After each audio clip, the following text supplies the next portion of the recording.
He found out I had a work husband, and his next move left me in tears. Hello, Reddits, there's trouble. Like, I've gotten myself in so much trouble, I wish the ground would open up and swallow me up because of how much trouble this is. I am Amanda, and I'm 34 years old. I've been married to my husband Eric for 8 years. I always thought we had a solid marriage.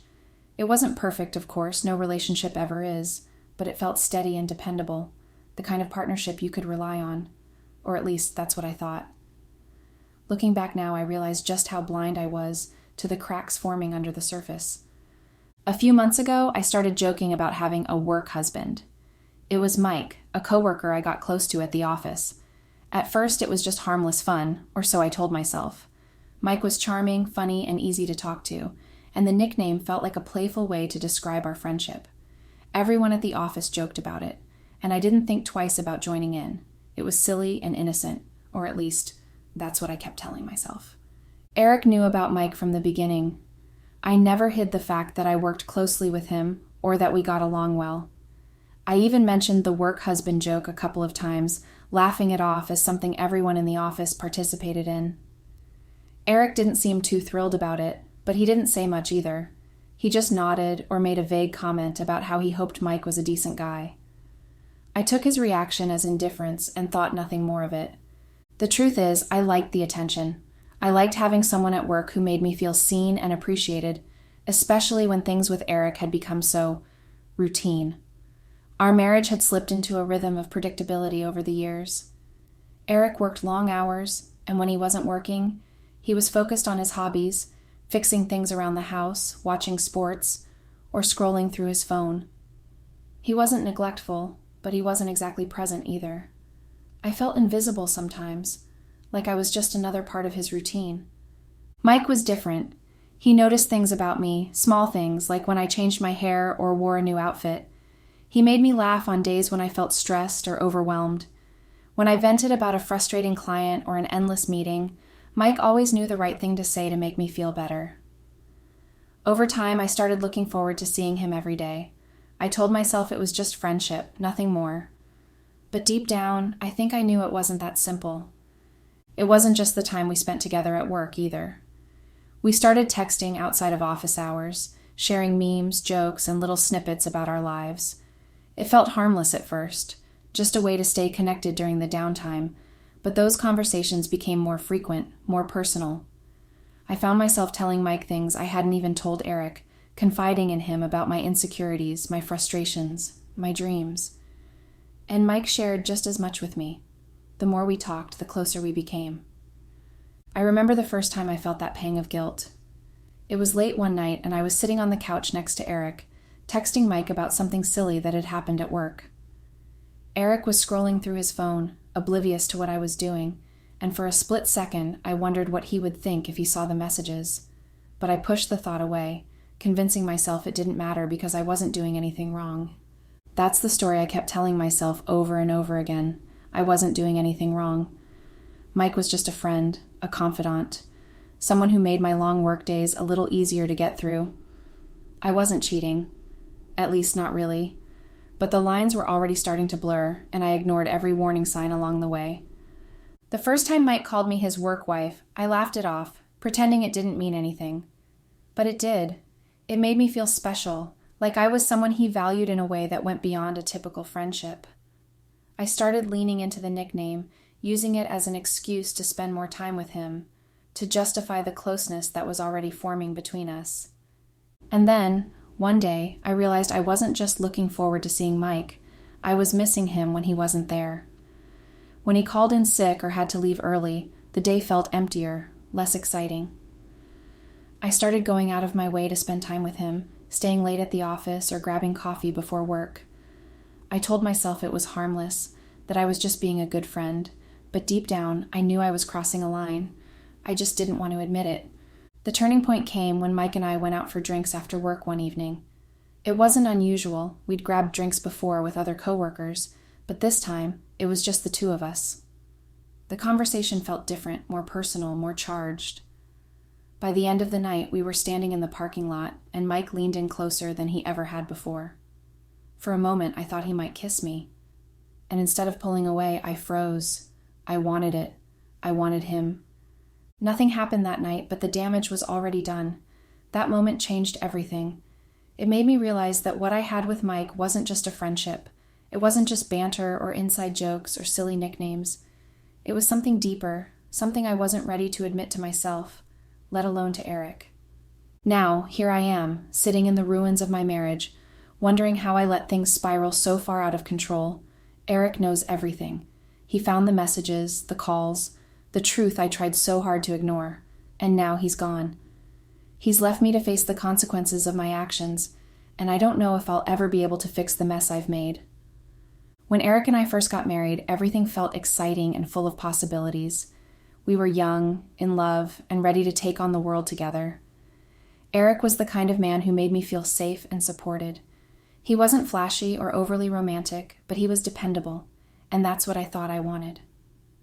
As the years went by, though, our relationship changed. It didn't happen all at once. It was more like a slow drift.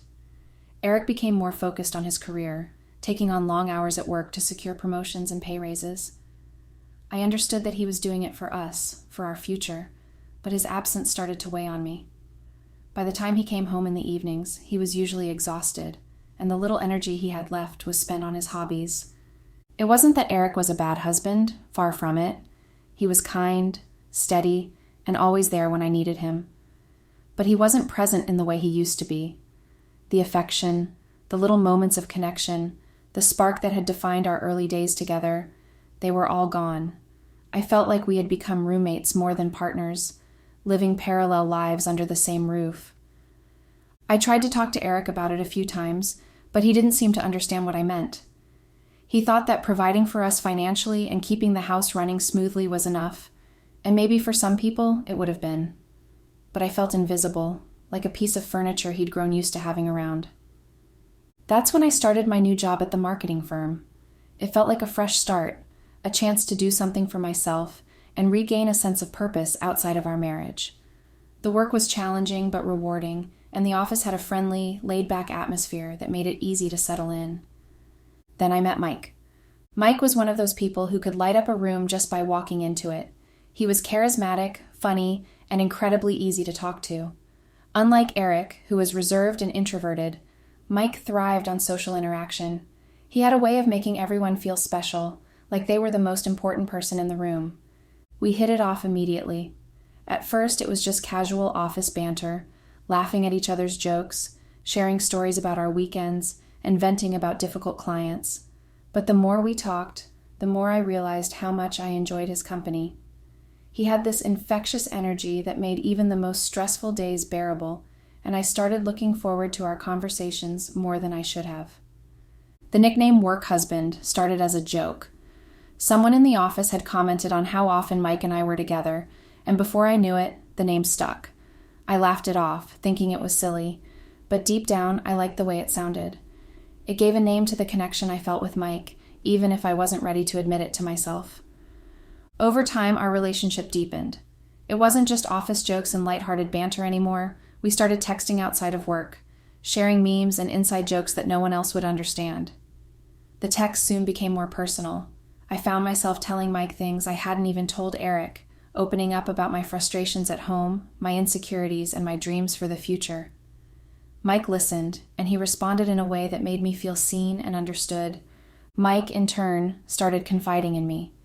He told me about his struggles at work, his own relationship problems, and the things that kept him up at night. It felt like we had this unspoken bond, a connection that went beyond the office walls. At home, things were getting worse with Eric. He noticed I was distracted and distant, but when he asked if everything was okay, I brushed it off. I told him I was just tired from work, that it was nothing to worry about. I didn't want to admit that my growing connection with Mike was the real reason I felt so disconnected from my husband. I started lying to Eric about how much time I was spending with Mike. When I stayed late at the office, I told him it was because of deadlines, not because I wanted an excuse to spend more time with Mike. When Mike and I grabbed coffee before work or went out for lunch, I said it was just a normal part of office culture. In my mind, I kept telling myself it was harmless. Mike was just a friend, someone who made my workdays easier. But the truth was, I was crossing lines I shouldn't have. I was prioritizing Mike over Eric in ways I didn't want to acknowledge. The more time I spent with Mike, the more I started to crave his attention. I found myself thinking about him constantly, replaying our conversations in my head and looking forward to the next time I'd see him. I started dressing differently for work, putting more effort into my appearance in the hope that he would notice. And he did. I knew I was playing with fire, but I couldn't stop myself. Mike made me feel alive in a way I hadn't felt in years. He made me feel desired, appreciated, and important, all the things I had been missing at home. Looking back now, I can see how it all started to spiral out of control. But at the time, I convinced myself it was harmless fun, just a friendship that had gotten a little too close. I didn't want to admit to myself or to anyone else that it had become something more. Looking back now, I can see that it was never just harmless fun. It was always something more. But I told myself otherwise because it was easier than facing the truth. My relationship with Mike crossed the line so gradually that I barely noticed it happening, or maybe I did, and I just didn't want to admit it. It started with small things that felt innocent at the time. Mike would bring me coffee in the mornings, always remembering exactly how I liked it. He'd linger just a little longer than necessary when we hugged after a successful meeting, his hand resting lightly on my back in a way that sent shivers through me. He'd make flirty comments, nothing too overt but enough to make me blush and smile. At first, I didn't think there was anything wrong with it. I told myself it was just part of our friendship, part of the playful dynamic we had at work. But deep down, I liked the way it made me feel. I liked the attention, the way Mike made me feel seen and desired in a way I hadn't felt in years. One evening, after a particularly stressful day at the office, Mike suggested we grab drinks. It wasn't unusual, we'd gone out with coworkers before, but this time it was just the two of us. I didn't think twice about agreeing. I needed to unwind, and Mike had a way of making everything feel lighter, easier. We sat in a dimly lit bar, talking and laughing like we always did, but that night felt different. The conversation was more personal, more charged. He complimented me, said things that made my heart race in a way it hadn't in years. By the time we left, the air between us was electric. As we stood in the parking lot saying goodbye, Mike leaned in closer. For a moment I thought he might kiss me, and instead of stepping back, I froze. Part of me wanted it to happen, even though I knew it was wrong. When his lips met mine, it felt like time stopped. The kiss didn't last long, but it was enough to change everything. On the drive home, my thoughts were a whirlwind of guilt and exhilaration. I told myself it was a mistake, a one-time thing that wouldn't happen again, but I couldn't deny how much I wanted him. Less than a week later, it happened again. This time it didn't stop with a kiss. It was after another late night at the office.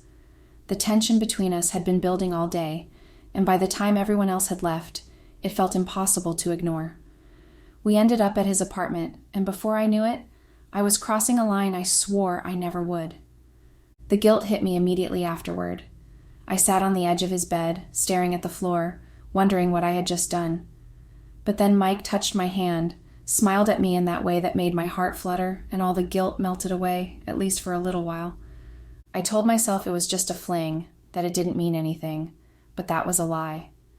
Over the next few weeks, our relationship only became more frequent and intense. We started sneaking around during work hours, meeting in secret locations, and finding excuses to stay late at the office together. I became addicted to the way Mike made me feel alive, wanted, important.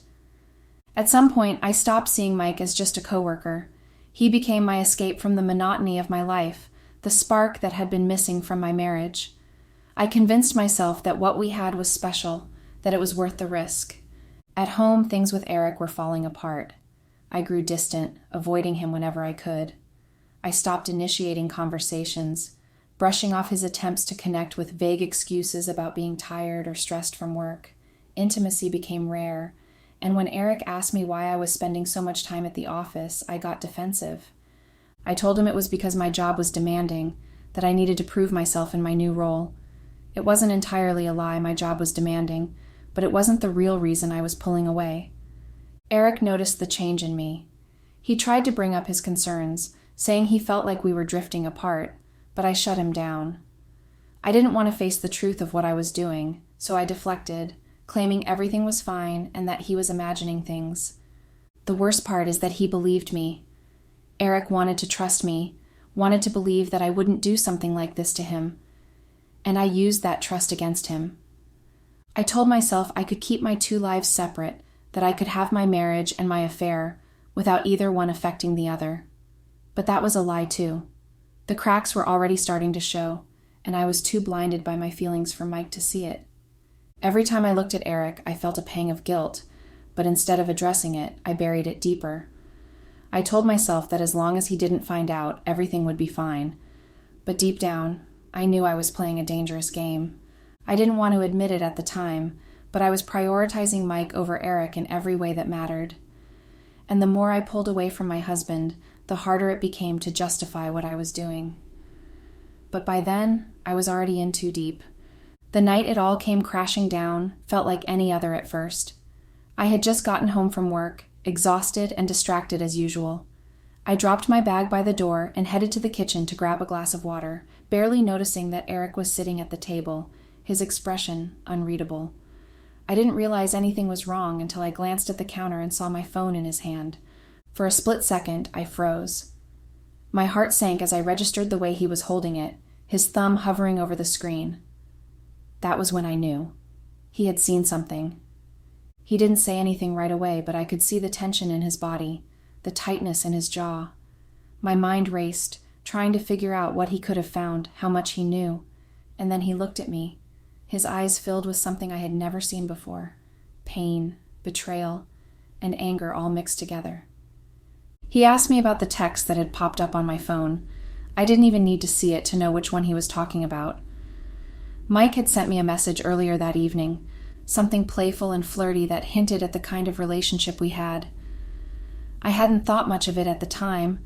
I was so used to those texts that they barely registered anymore, but now, under Eric's gaze, the weight of it hit me like a ton of bricks. I tried to brush it off to say it was nothing, but Eric wasn't buying it. He told me he had gone through my phone, that he had read the messages between Mike and me. He knew everything. He knew about the flirting, the meetings, the confessions of love, the plans to meet up. He had seen it all, and there was no way I could talk my way out of it. I panicked. My first instinct was to deny it, to say it wasn't what it looked like. But even as the words left my mouth, I knew how hollow they sounded. Eric had the evidence. He had seen the messages, the texts I had sent to Mike, the things I had said.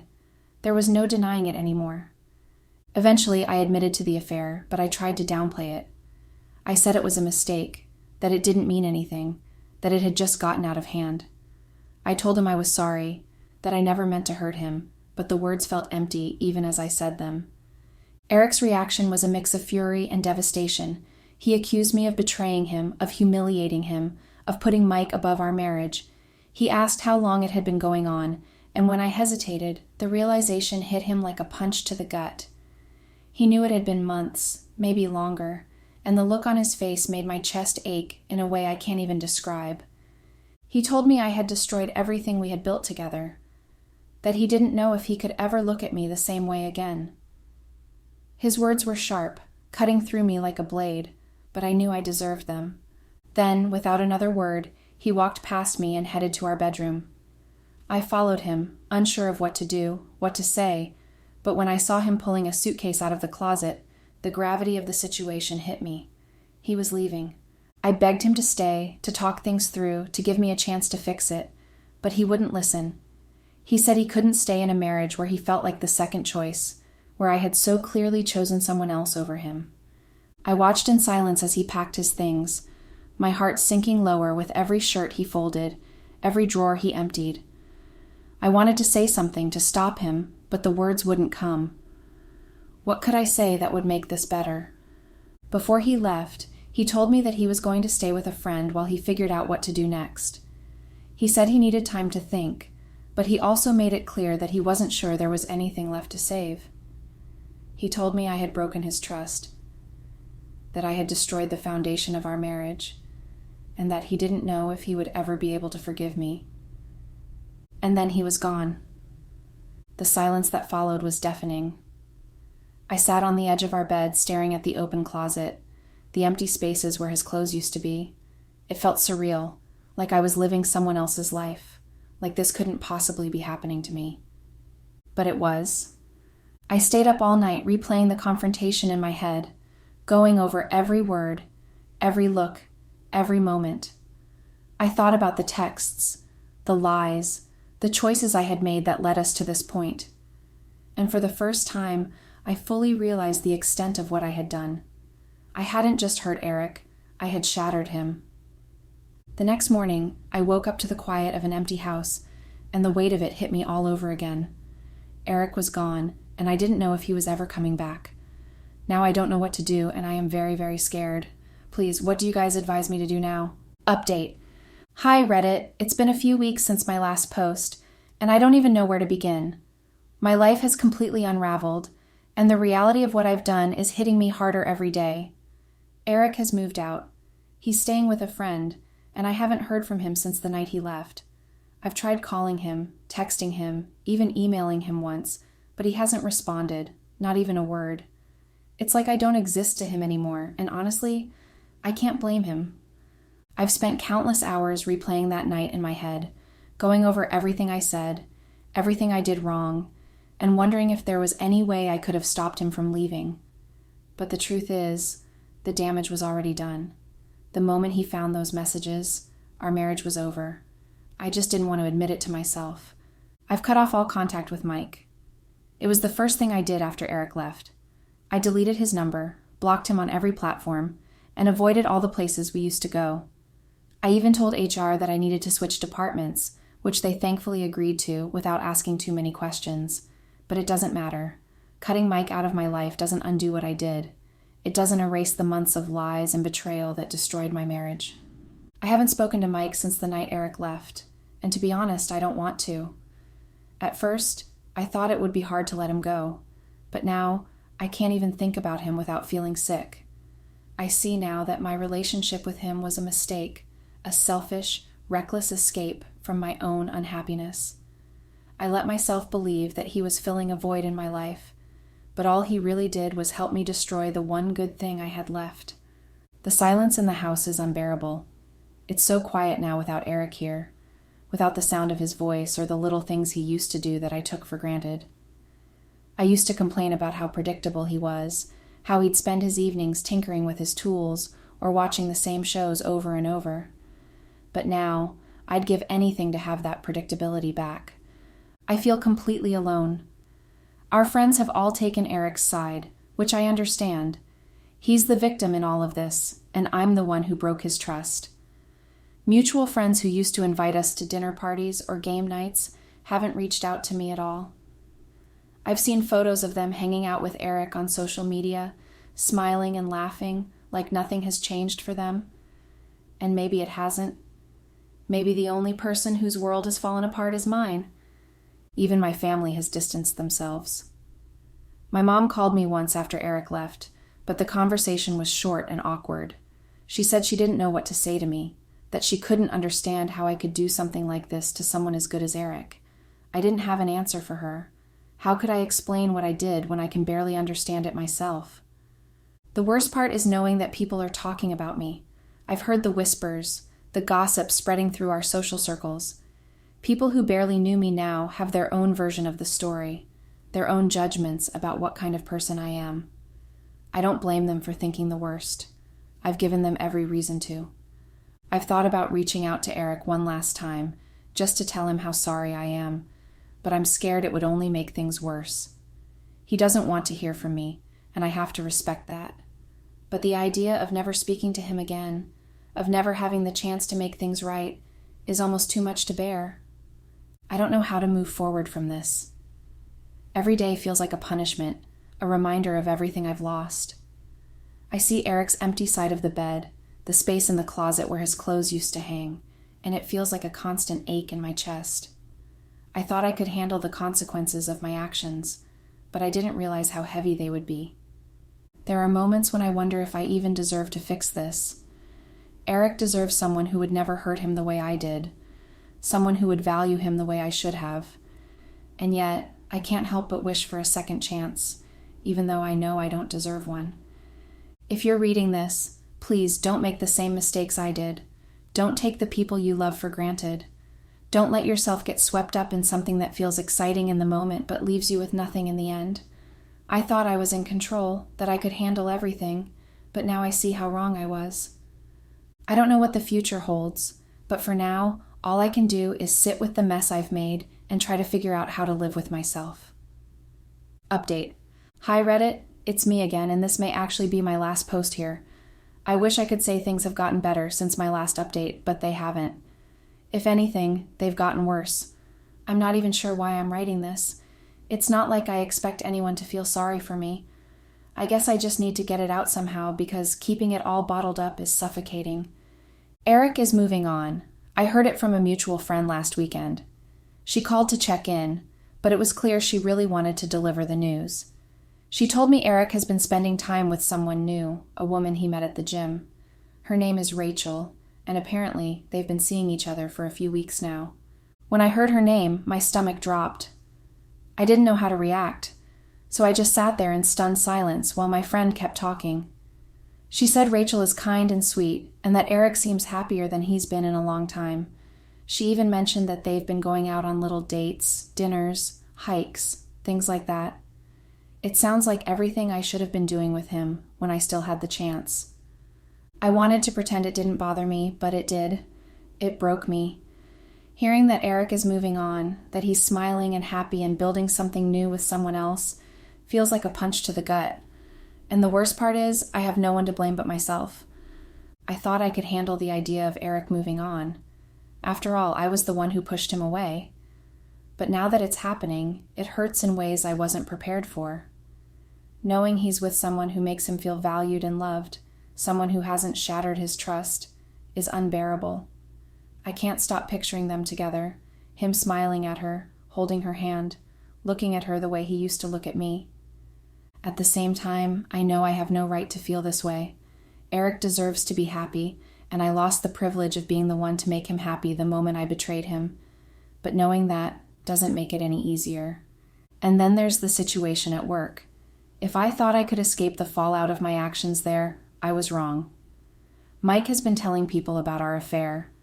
I don't know why he's doing it. Maybe he's trying to make himself look better. Or maybe he's just bitter about how things ended, but it doesn't matter. The damage is done. I've heard whispers in the office, little snide comments when people think I'm not listening.